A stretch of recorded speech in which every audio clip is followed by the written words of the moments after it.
Mchezaji Allan Okello alihamia katika klabu ya Yanga mnamo Januari 9 mwezi wa 10 mwaka 2026 kutoka Vipers ya nchini Uganda.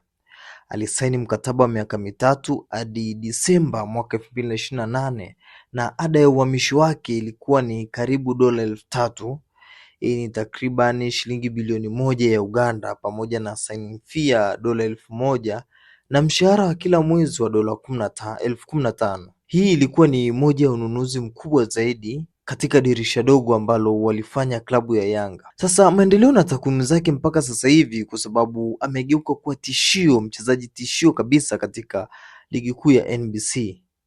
Mwanzoni mwezi Januari pindi alipoingia, alianza polepole kidogo kama ilivyo kawaida ya wachezaji wapya. Alicheza mechi yake ya kwanza na kutoa asisti katika ushindi mkubwa wa magoli 6 dhidi ya Mashujaa.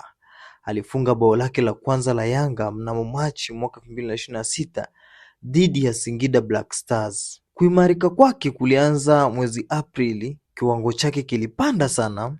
Alichaguliwa kuwa mchezaji bora kwa mwezi Aprili baada ya bao moja na asisti 6 kutoka katika mechi 3 tu, na alipeleka mchango mkubwa katika ushindi wa timu na kuwa mchezaji muhimu katika safu ya kati. Takwimu zake mpaka sasa ni ndani ya NBC mechi ni takriban 18 kulingana na ripoti za hivi karibuni. Mpaka sasa amefunga mabao 9, ametoa asisti 7.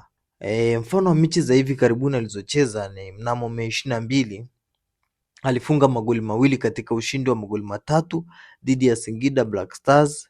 Yanga ilipanda kileleni na kufikia hadi pointi 57 baada ya Machi 24. Mei 13 alifunga mabao 2 dhidi ya Dodoma Jiji na mechi iliisha 3-2. Mei 9 bao 1 na asisti 1 katika ushindi wa 3-0 dhidi ya Coastal Union. Mei 6 bao 1 la ushindi dhidi ya KMC, na Aprili alifunga hat-trick ya asisti katika mechi moja na mchango mkubwa katika mechi nyingine.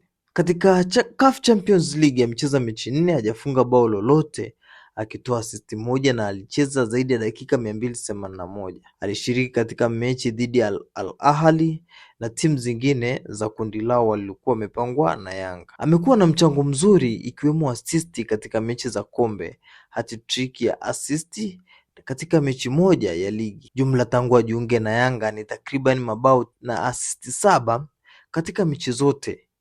Baadhi ya vyanzo vya Aprili vinaonyesha ana asisti 8 na mabao 2, wakati huo kuongezeka baada ya mechi za Mei kumalizika. Okello ameongeza ubunifu mkubwa katika safu ya kati ya Yanga. Yeye ni playmaker na anapenda mguu wa kushoto, anatoa pasi za usahihi kwa hali ya juu, anaweza kufunga mabao kutoka nje ya eneo la adhabu, na amesaidia wachezaji kama wakina Djigui Diarra pamoja na wachezaji wengine kuunda nafasi zao katika uwanjani wanapokuwa. Yanga inaongoza ligi na ina rekodi nzuri ya kushinda kila mara. Okello amechaguliwa sana katika kuwafanya wawe na mshambuliaji mkali. Mashabiki wengi wanamuita Starboy na wengine anaweza kuwa MVP wa msimu. Kumbuka takwimu hizi nimekutolea ni za hadi Mei 22 msimu huu, lakini bado msimu unaendelea. Zinaweza kuongezeka au zikapungua kulingana na baadhi ya vyambo na ripoti za hivi karibuni na mechi zitakazokuja. Sasa tuambie una maoni gani kuhusu mchezaji huyu? Kiwango chake mpaka sasa hivi umeridhishwa nacho? Jinsi anavyocheza, jinsi anavyointeract na wachezaji wengine? Tuambie hapo kwenye uwanja wa comment section. Pia usisahau kusubscribe ili wa kwanza kupata taarifa zetu kila mara tunapoziweka.